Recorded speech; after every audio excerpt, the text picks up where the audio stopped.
Yesterday,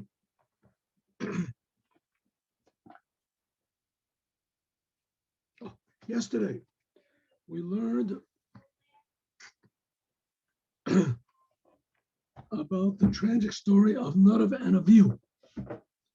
And as you can see, I'm still hoarse, but less than yesterday. So Nadav and Avihu, they rushed into the.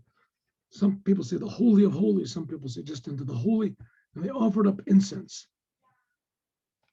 And they died. Came out fire and it devoured them in front of God.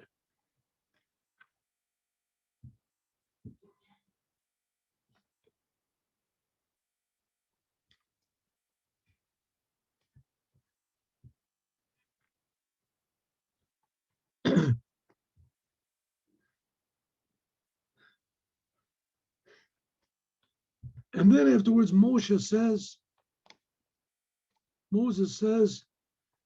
it's a terrible thing, but they sanctified God's name. B'koravai Akadesh. The people who sacrifice themselves, that sanctifies my name in front of all. And Aaron was quiet. So he said, why did they sanctify God's name? Because they went against the law, and therefore, and God immediately reacted. And this sanctifies God's name. What does it mean, it sanctifies God's name? God's not already sanctified. You have to do, but it means that people might think that God is far away from the world. So when God punishes people that obviously sin, and so this shows that God is involved in the world. As we see, this does not work nowadays. God can punish people as much as he wants to. Nobody takes any lessons, so it doesn't work. It doesn't work that way anymore.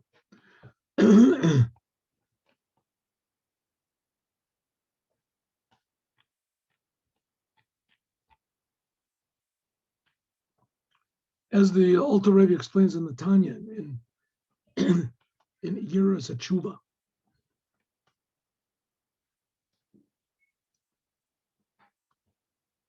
so it says Aaron was quiet. What does it mean he was quiet? Vayidom Aaron. Aaron didn't say anything.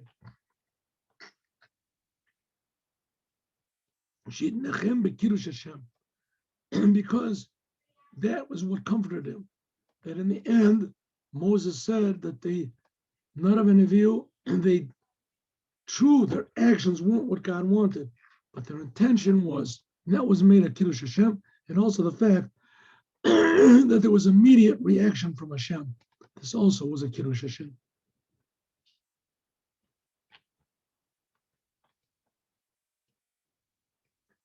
The Dat Zakanim said by means of those who are close to God, by means of their dying, therefore the people understood that if these people, they're so holy, and they didn't do what God wanted, for sure everyone else who's nowhere near their level should certainly have awe and respect for the creator of the universe.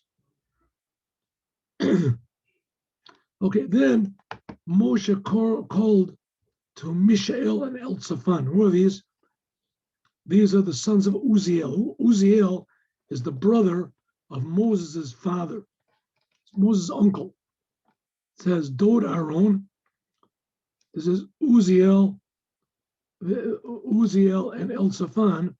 They were the sons of Amram, of Moses' father. So it said, take out these two dead bodies of Nadav and Avihu, take them out. Why? So that people won't see these dead bodies on this happy day, that this is the first day of the inauguration of the operation of the temple. So it's like a wedding day. God is getting married to the Jewish people. And that's what King Solomon said in Shir HaShirim, B'yom Chatunuto, B'yom Simchat Libo. This is the day the Beit HaMikdash was built, so to speak. The Beit HaMikdash was like the wedding canopy, and God was the groom, and the Jewish people are the bride. And these two rushed in, and they died.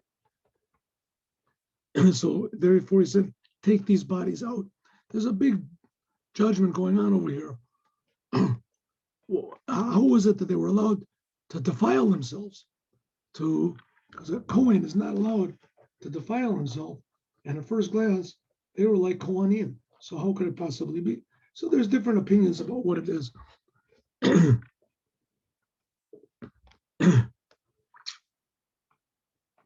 Some people say that where did they sacrifice the, they made it in front of the big altar on the outside, and Levites can go in then. Some people say that it was on the inner offering, and Moshe, he pulled them out from there. Some people say that they reached in with like rakes and they pulled them out from there. Okay, different opinions how it is that they could defile themselves.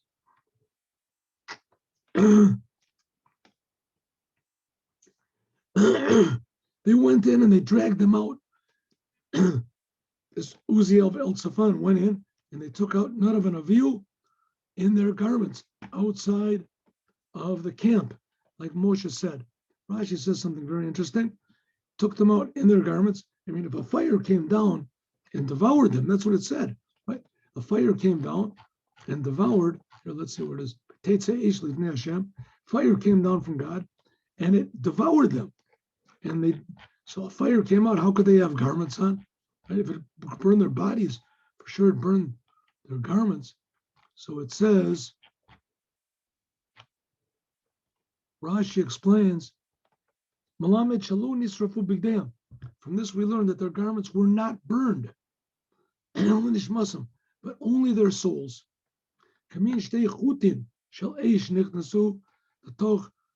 Each one, there were like two beams of fire that went into their nostrils and killed them. So their bodies and their garments were whole.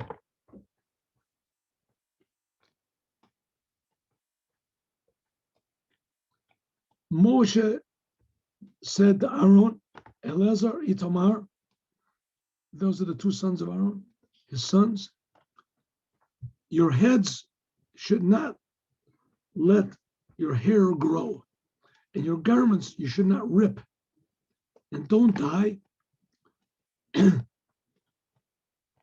bring anger on everybody, and everyone else should weep this burning of your two brothers.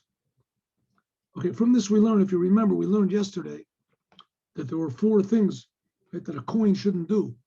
It's not allowed to, and it's punishable by death. And one of them is to have unkempt hair, and another one is garments that are torn. And we're going to go back to that in just a moment. I want to show you the rest of the commandments in this week's Torah portion. Remember, we learned this book, Mitzvot Hashem, remember? Here we learned. So here we have the commandments.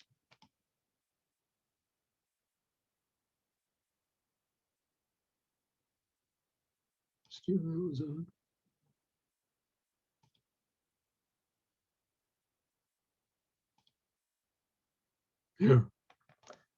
it is. Here. Remember, we have this a negative commandment. Kohanim are not allowed to go in with long hair, more than a month long. Another one is Kohanim should not go in with torn garments. Well, this is where we got that from, what we're learning right now. Another one, if you remember, was Kohanim are not allowed to go in if they're drunk. Here. They're not allowed to go in if they're drunk with wine. That's the third one. And the fourth one is a Kohanim is not allowed to leave the holy temple when he is working. At the time of work, he's not allowed to go out. Okay, so let's go and see what these are here.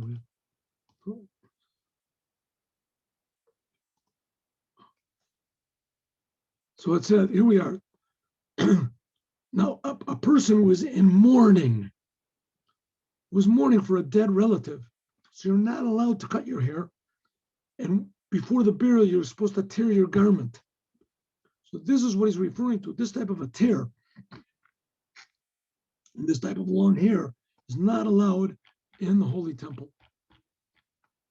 And Rashi even says, from here we learn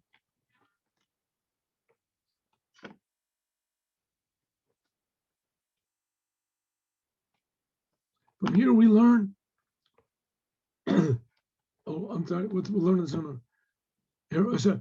From here we learn that a person who's mourning is not in M-O-U-R-N, that is in Avelut, is not allowed to get his hair cut. But you must get your hair cut. Why? So as not to mix up the joy of God in the tabernacle with the mourning. So you should get your hair cut. And if you don't, then the punishment is death. Meanwhile, it says everyone else should mourn. From here we learn that when a Talmid Chacham dies, then everyone should be mourning for them. That's why you see sometimes in Bnei Brak, when one of these famous rabbis dies, tens and tens of thousands of people turn out for the funeral.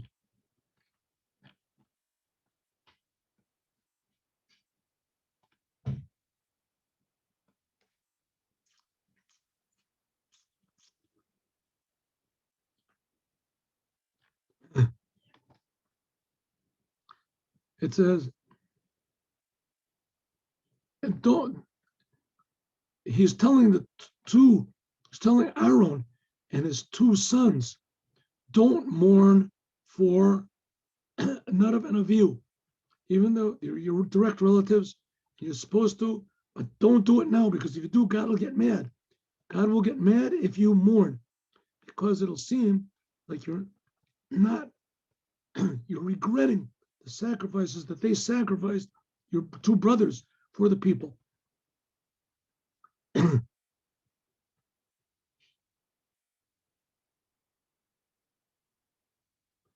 If you want to say, oh, come on, let us mourn a little bit. I mean, it's our brother. Aaron, it's their son. He says, don't worry about it. All of the Jewish people are going to mourn in your place. Here's the next one we said, and from the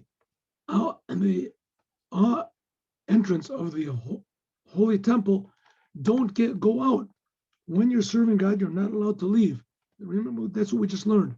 Because you have been anointed with holy oil, and they did what Moses said. Then God spoke to Aaron and he said, here's the fourth one, wine and alcoholic beverages, don't drink, you and your sons, when you go into the Oel Moed. Don't be drunk and don't die. This is an eternal one. And then you shouldn't drink wine in a way. It doesn't mean alcoholic beverages like I translated. No, it means alcohol, yain, you shouldn't drink in a way in order to get drunk. In other words, to make a small amount you can. It says less than a revis. All I know when they're in the heichal. What about when they're in the outer altar, which is not in the heichal? And that's what it says. Be it kiddush yadayim and raglayim. You have to go in, just like there. You have to go into the Oel Moed. Also here, it's talking about going into the Oel Moed.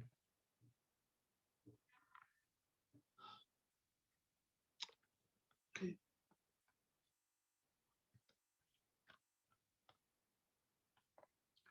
And the reason I'm going a little bit quickly here, because I want to get to the animals. We're going to get to the animals that are kosher or not. Here the Baal HaTurim says, if you drink a revis of wine, it's forbidden to, here, one second. Let's just do the next one, and then we can understand this Baal HaTurim. And then it says, Lavdil ben Kodesh Latam, so don't get drunk and serve in the temple. It says the reason why, in order to separate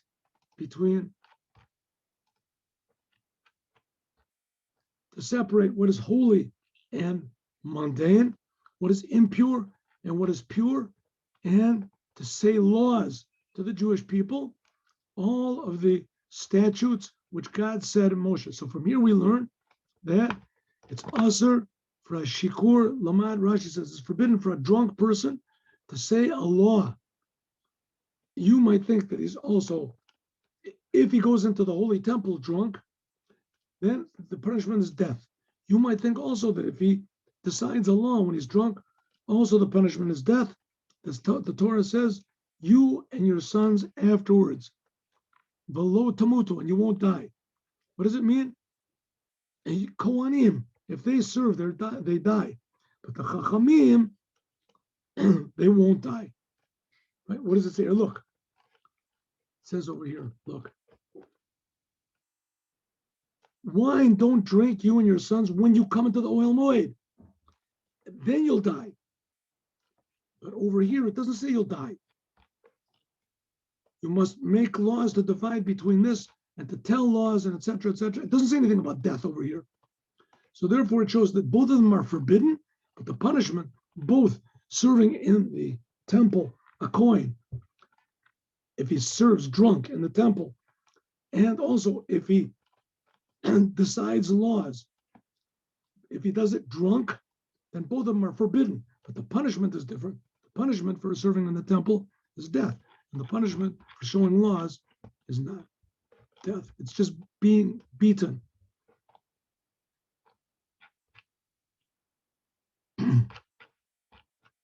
Right, then Moshe tells them to make the offerings. Oh, here we go. God said to Moshe and Aaron to say, speak to the Jewish people, say, these are the animals that you can eat from all of the animals that are in the world. All the animals in the world. And a lot of people say that this is a proof of the miraculousness and the accuracy of the Torah, because to this day, they've only found these animals that chew their cud and split their hooves. There are only these animals that are enumerated here, and there's only 2 animals that they found that have split hooves and chew, well, whatever. The animals enumerated here that have only one of the signs, namely the camel and the rabbit, they chew their cud, but they don't have split hooves. And the pig has split hooves, but it doesn't chew its cud. Those are the only 2 animals they found. Once in a while, somebody pops up and says, oh, yes, they did. They found it in the mountains of Afghanistan. They found some sort of animal. And it always sort of peters out. It doesn't really work out. Okay. I have to remember that this was given to the Jews 3,300 years ago. So even though it doesn't prove the godliness of the Torah, but it certainly does prove that there's something really amazing going on over here in the Torah. It could have been given by an angel or something. He could have known all these things. Or just a prophet. Maybe a prophet knew all these things. Could be. Even though you can also ask a question, I mean, what does an angel and a prophet care about? Which animal? If look at another religion. Any other religion says, this is the animals you can't eat. These are the animals you can't eat. To a certain degree, the Muslims do, but that's because they copy Judaism. They didn't get these things in the same detail as the Jewish people do. And by then, they can't eat pork, but they can eat camels and they can eat, whatever it is, rabbits and things and snakes. Speak to the Jewish people and say, these are the animals that you can eat from all the animals that are on the earth. What are they? Anything that has a split hoof and it lifts up its, it brings back up its cud, then you can eat. But this you cannot eat from those who do chew their cud and that have split hooves. Why? A camel, because it does bring up its cud, but its hooves are not split. Camel. The rabbit, the hare, whatever it is, rabbit, it also chews its cud, and it doesn't have split hooves. This is a very interesting thing. A shafan is, I guess, like a hare, and there's a rabbit. Malagira, also the same thing. It chews its cud, but it doesn't have split hooves. And then we have the pig. The pig does have split hooves, but but it does not have, doesn't chew its cud. It's impure. That's it. Those are the animals. Once there was somebody who wrote to me. He said that he's an Arab and that the Torah is a big lie. And it's not true because it says in the Torah that a rabbit chews its cud. And it's a scientific fact. He's a biologist. It's a scientific fact that rabbits and hares or whatever they're called, they do not chew their cud. So I said, well, I don't know, maybe it's a different animal than it was back then, but I don't know. I said, I never looked into it. I just sort of took it at face value. I said, I'll check it out. So where I go every Friday to put tefillin on people, I stand in this big marketplace and I have a table with a few pairs of tefillin, and I ask people if they would like to put on tefillin, and they do. So there's this one person, it's not there anymore. This story I'm telling you was like 15 years ago. And there was a pet shop, Mahmad Bayat, it's called, a pet shop. And the guy was really, not nice to me. I'd ask him, would you like to put on tefillin? He would yell at me and scream at me, tell me to get out. So that's okay. I mean, he does, he can say whatever he wants. It's his world. He doesn't have to put on tefillin. So I said, okay, and I would leave. Anyway, this time I figured, well, I'm going to ask him. So I went in and he said, get out of here. I don't want to put on tefillin. Don't bother me. Don't darken my doorstep. I said, I'm not going to ask you to put on tefillin, even though I would like it if you did. I want to ask you a question. Rabbits chew their cud. All of a sudden, his whole demeanor changed. He said, yeah, I know it says in the Bible that the rabbits chew their cud, right? I said, yeah, it does. He said, well, you should know something. They do. They chew their cud. He said, knocked me over. He said, I can't believe it. So the Torah was written 3,300 years ago. And not only that, even if it was written, the Torah, let's say they made it up. Who even cares that a rabbit chews its cud and it doesn't split its, that's the thing you put in the Holy Bible. What is it? And sure enough, there it is. That's true, and it's the truth. He said, I looked it up. I figured here's where the Bible is totally wrong, and it's a fact. He said, I can't believe it. He said, they chew their cud, and they done this. So I wrote to this Arab guy back, and I said, I don't know what type of a professor you are or whatever in biology, but whoever gave you your thing, your degree, you should inform him that he's wrong. That they do change the cud. That's it. He never answered me back. Anyway, that's the fact. Okay, interesting thing. It says don't eat their meat, and their dead bodies you can't touch because they're impure. Let's look at some of these laws here. Let's look at some of these laws. The class is almost over, so let's have a look at some of these laws. Ready? So what do we say? Remember yesterday? We said how many laws are there in this week's Torah portion? There are, what did we say? 15, 16, there we go. 1 second. Here. It says that there are 17, 11 positive commandments, and 11 negative commandments, lo taseh, 11 prohibitions, and 6 positive commandments, okay? So we have 4 of them deal with the Kohanim. A Kohen can't have torn garments when he serves in the temple. He can't have long hair when he serves in the temple. He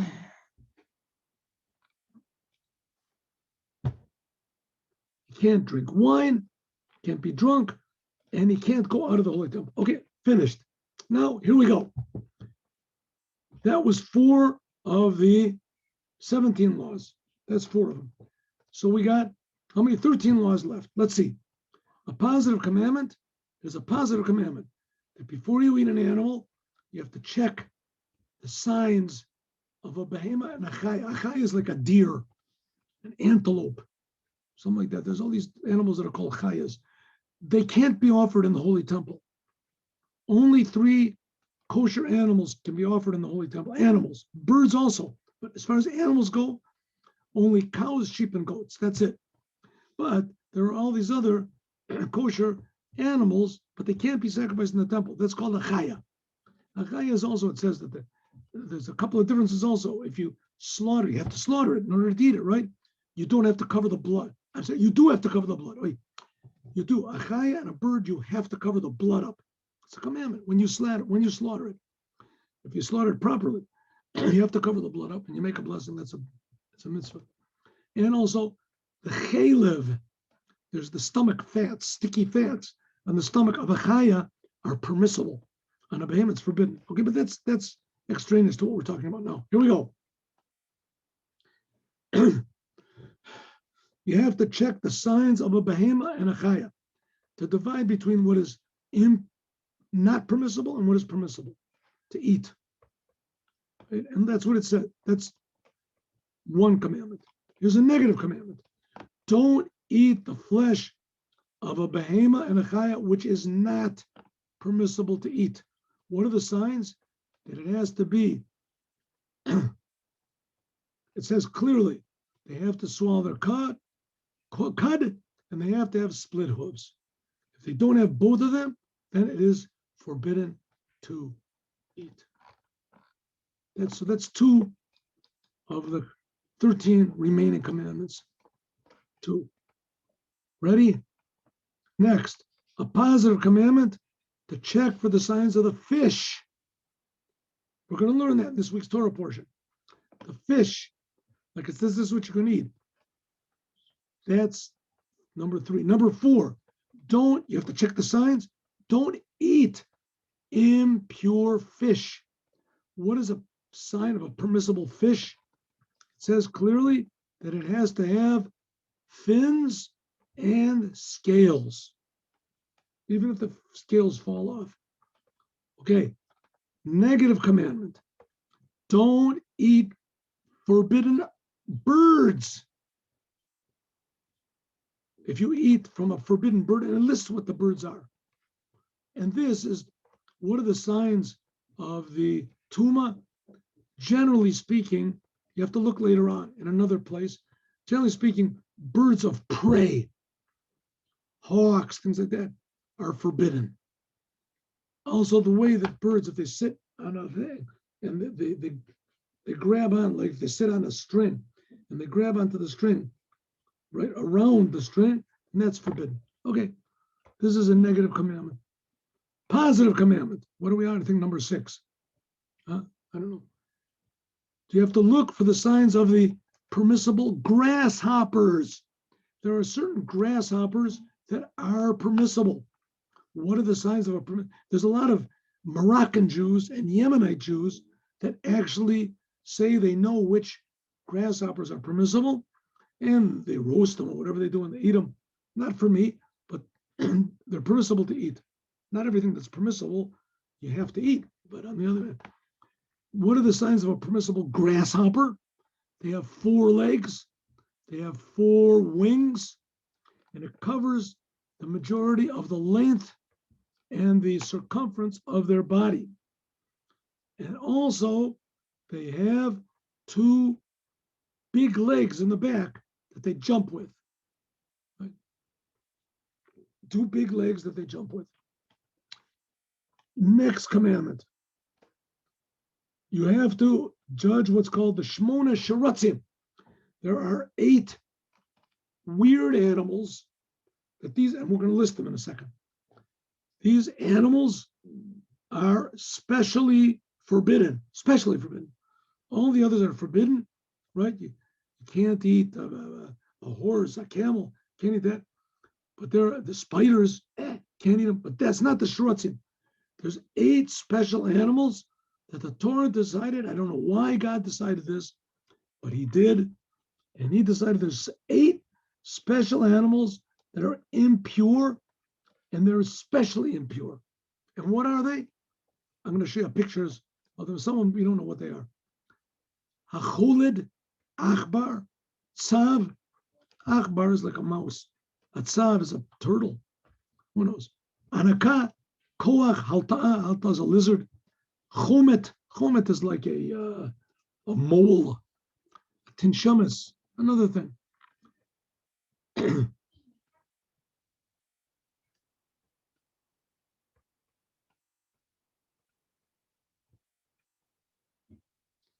All right. this type of a thing called a sheretz. There's only 8 of these animals. There's only 8 species. And this is matame, even a little small amount, the size of a lentil or something like that. And we'll go over this a little bit. But anyway, this is a special impurity that it imparts when it's dead. These animals, what are they here? Here's some pictures. Maybe, I don't know if the pictures will impress you, but here they are. What do we say there is? Choled, Achbar, Tzav, Anaka, Koach, Lata'a, Chomet, Tinshomes. That's it. What are these animals today? Who knows? Here you're going to see some of because the main thing with them is that they make impure in a small amount. Today there's no purity and impurity in these things until we build a temple. Then it'll be important. So here's a choled. A choled, what's a choled? A mole? Yeah, it could be mole. Here we have achbar. Everybody knows what that is. A mouse. Here we have a achbar. Here we have a tzav. What's a tzav? Let's see if we can find what their estimated picture of a tzav is. They don't have one. A turtle. Could be turtle. In any case, today a turtle in Hebrew is called a tzav. Anaka. Oh, he says, maybe this is the tzav. A frog. Tzav. Here's a chardon. Maybe this is a tzav. See, it says a question. It's probably not a turtle in any case. So this thing called a tzav, which we call a turtle, no, maybe it's this thing. Maybe it's this. I saw a frog. Who knows? In any case, here's an anaka. That's a toad. Anyway, these are estimations. What they are showing that they don't really know what it is. A koach is another type of a lizard. Lata'a is like a chameleon. Who knows what it is? Chomet. Okay, maybe this is the tinshomet. Anyway, these 8, Mashiach will come and he'll tell us exactly what these are. Maybe Elijah the prophet will come and he'll tell us what they are and when he arrives. But that's what they are. Let's go back to the laws. Here we go. That's the 8 shiratzim, we said. And these 8 creepers. A positive commandment to judge food that has become defiled by Torah impurity, and liquid also that had become impure. We'll learn about this a little bit later.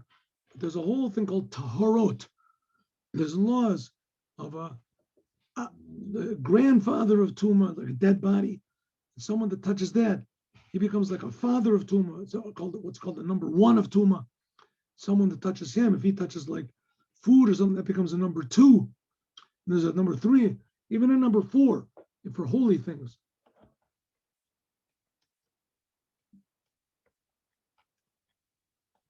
Next positive commandment. A nevela is tome. Oh, here's a special law. A nevela is an animal, a kosher animal, that was not slaughtered properly. It was not an animal. If you did not slaughter it properly, then it makes a person impure with the kazayat, and he can't go into the holy temple until he purifies himself when there's a holy temple. The person touches it.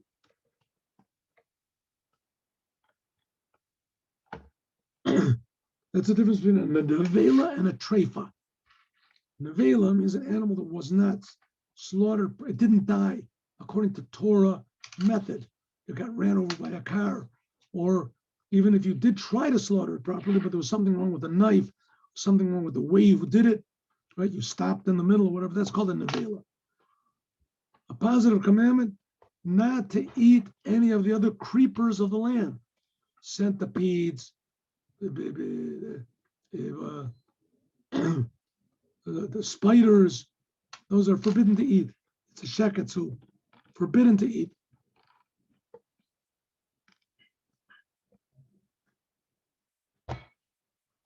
Negative commandment. Don't eat worms that grow in fruits or on seeds. If this worm, was born inside of a tree that's attached to the ground, it's a ground of fruit that was attached to the ground, then it's forbidden. But if you know that this worm grew from a fruit and it grew there after you removed it from the ground, then it's permissible to eat the fruit with the worm in it. Huh? Interesting law. Unless the worm separated from the fruit even one moment, then it becomes forbidden. Strange laws. Grasshoppers are also permissible, so who's going to eat those things? A negative commandment. Not to eat any of the creeping things in the water. An extra. You might think, well, fish you can't eat. Fish, if it doesn't have scales, then maybe you can eat a lobster or something like that. A nice crab. You can't do it. Can't eat a lobster or crab. Oysters are forbidden. Like it says, don't disgust your souls with this. The last negative commandment, this is the last of the 17 commandments of this week's Torah portion, is don't eat ramasim. All right, you have sharatzim and ramasim. Here, it says you're not allowed to eat a sheretz.